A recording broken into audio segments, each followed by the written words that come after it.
Chers amis de la mission Soleil d'Espoir, bonjour et bienvenue à cette méditation matinale.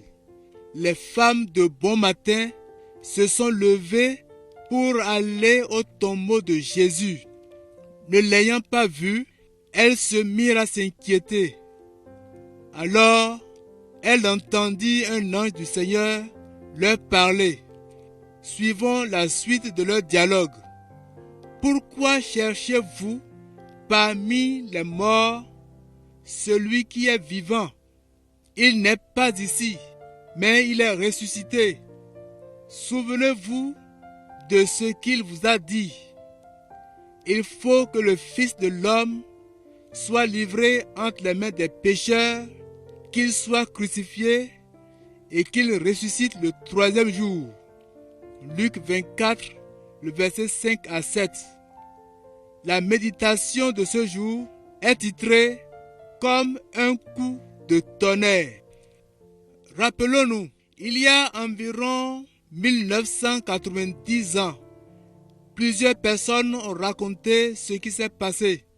Bien sûr, Matthieu, Marc, Luc et Jean, les auteurs de l'évangile contemporains de l'événement, mais aussi Flavius Joseph, Flavius Irénée, Origène et bien d'autres après eux.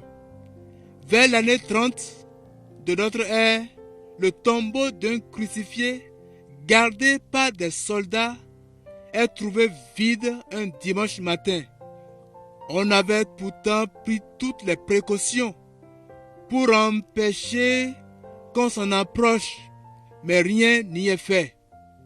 Il faut se rendre à l'évidence. Le corps de Jésus n'est plus là. On ne le trouvera jamais et pour cause, Jésus est vivant. Des centaines de croyants l'ont revu. Cet événement inexplicable semble pourtant être tombé dans l'oubli. Certes, on célèbre plusieurs fêtes dans la chrétienté, mais combien de gens croient vraiment à la résurrection de Jésus? Pourtant, la marque du divin est essentielle pour la foi. Comprenons-nous ce qu'elle signifie en ressuscitant? Jésus, Dieu a montré qu'il approuvait entièrement sa personne et son œuvre.